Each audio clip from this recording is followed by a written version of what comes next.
fadada ao malogro, cairá fatalmente, porque só a síntese transcendental consegue a coesão intrínseca.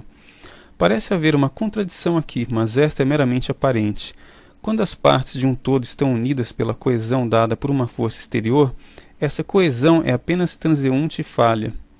Não nos unimos por estarmos mais próximos uns aos outros, por convivermos ao lado uns dos outros, por nossos corpos se aproximarem mais.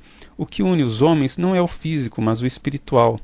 O homem não é apenas um animal, mas um animal que tem racionalidade, entendimento e uma inteligência especulativa e também apofântica, porque também capta o que não se exterioriza, o que se oculta. A lei não nos une porque decreta nossa união. O Estado moderno é uma abstração dentro da sociedade e não é um organismo, é apenas uma máquina. Falta-lhe a vida. Se fosse a sociedade organizada, seria ela mesma. Só então o Estado seria a sociedade. Por mais que alguns queiram, a polícia não é um substituto de Deus, nem a lei decretada pelos poderes constituídos, a lei que brota dos corações e da inteligência. Tudo isso é uma mentira que custará muito caro aos homens, como já vem custando. O Estado moderno conseguiu realizar mais uma brutalidade e nada mais. É preciso que surja espontaneamente o que une, como surge o amor de mãe a filho, a amizade entre os indivíduos humanos.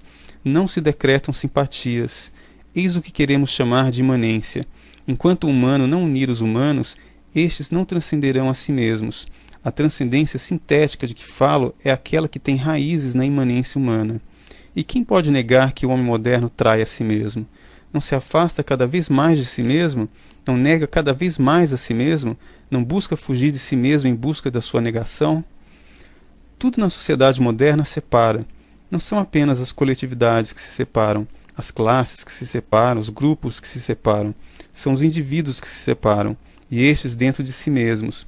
Quantos são estranhos a si mesmos? Quantos permanecem atônitos quando se debruçam no exame de sua própria personalidade? Sim, cada vez mais nos desconhecemos, quando pensamos que nos aproximamos de nós mesmos. Quão poucos resistem à contemplação da sua própria pessoa? E quantos conflitos na impossibilidade de admitirem a si mesmos e de admitirem os outros? E de onde nasce essa ânsia de separação? O homem é um animal inteligente. É mister buscar na sua inteligência um dos fatores de suas misérias intelectuais. E a miséria intelectual de nossa época chama-se niilismo. O homem é hoje um buscador do nada, um negador de si mesmo e de tudo. Mas essa negação angustia-se de não ser, e nela não poderá perdurar. Nós escolhemos uma posição. Ante as filosofias da negação, lutamos pela positividade. Este livro responderá melhor e mostrará melhor o que pensamos. É preciso combater as filosofias da negação, não combatê-las pela força, mas pela própria filosofia. Mostrar que lhes falta fundamento e que elas são falsas. Não basta apenas denunciá-las, é mister ainda provar a sua insanidade, a sua inanidade. É com afirmações que se alimentará o homem, um homem mais sadio e mais sábio. Uma pergunta poderia surgir agora: por que escolhemos a forma do diálogo e quem são essas personagens que apresentamos no livro? Escolhemos o diálogo para mais facilmente pôr face a face as oposições que surgem na alternância do processo filosófico. Quanto às personagens, há uma história mais longa. Em minha juventude escrevi 2 romances que ainda não publiquei, porque sempre julguei que o romance é obra de maturidade.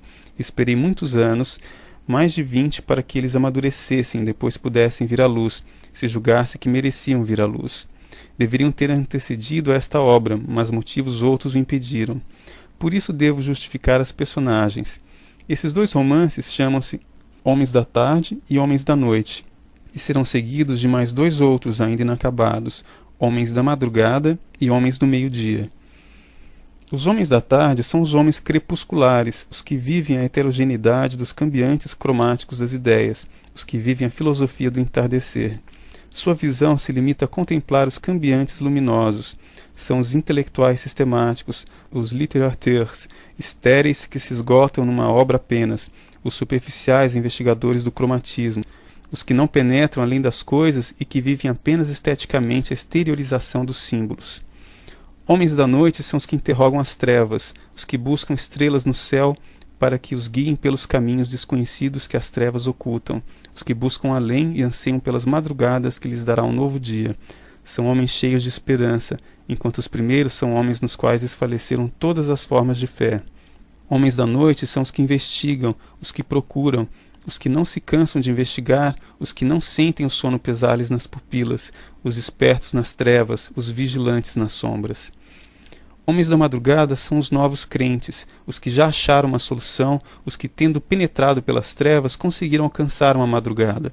Não sonham mais, sabem, não esperam nem confiam, porque já encontraram. Afirmativos como a luz da manhã, são iluminados por respostas categóricas. Homens do meio-dia são os que realizam o que os homens da noite sonharam, o que os homens da madrugada afirmaram. Ainda estão muito longe de nós, pois bem, dentre os personagens encontramos homens tardios, crepusculares como Josias, Vítor, Samuel, Paulsen, Reinaldo e homens da noite como Pitágoras, anelante de uma madrugada que já desponta aos seus olhos. Próximo a ele, um jovem crê na madrugada, Arthur, e que segue Pitágoras porque tem fé em que ele o guiará. Mais remotamente, Ricardo surge como um tardio que não se obstina na contemplação do crepúsculo. Para ele, este é apenas uma inversão da ordem, e certamente aponta ao que o contradiz. Opõe-se para conhecer as razões adversas, não contraria para abismar-se na contradição.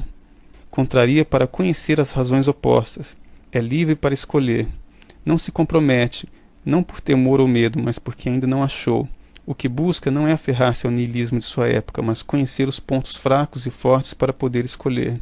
É acima de tudo honesto, e essa honestidade não desmentirá na hora precisa. A principal personagem é Pitágoras de Melo. Nasceu essa personagem logo às primeiras páginas de Homens da Tarde. Nada prometia ainda a minha consciência, mas logo se impôs e libertou-se de tal modo que passou a ter uma vida própria. E poderia dizer, sem buscar fazer paradoxos, que teve ele um papel mais criador de mim mesmo que eu dele. Não pautou ele sua vida pela minha, mas a minha vida pela dele. Eu propriamente o imito. É quase inacreditável isso, mas é verdade. A personagem criou o autor. E é espantoso que foi de tal modo que até muitas das minhas experiências futuras foram vividas por ele. Aconteceu-me na vida o que eu já havia escrito no meu livro. Muitas das peripécias de minha existência foram antecedidas por ele. E é essa razão por que o respeito tanto, porque o venero. Essa existência metafísica tornou-se real para mim. As ideias que a personagem expunha não eram então as minhas. Hoje, em grande parte, são. A personagem me conquistou. Na verdade, não pude resistir à tentação e ao fascínio que ela exerceu sobre mim. Pois bem, foram essas as razões por que a escolhi para este livro, que é uma obra construtiva e que pretende apenas ser construtiva. Estamos outra vez em face da sofística e precisamos denunciá-la. Mais uma vez temos que sair à rua, como outrora o fez Sócrates, para denunciar os falsos sábios. O niilismo agoniza, sem dúvida, mas é demorada essa agonia, e ele deixa atrás de si e à sua volta os destroços de sua destruição. Devemos lutar pela madrugada que há de vir, e para tanto é mistério enfrentar os sofistas crepusculares de nossa época, não recear as trevas e nelas penetrar. Há uma nova esperança, e esta certamente não nos trairá. Mário Ferreira dos Santos. Lido por Yuri Vieira Santos,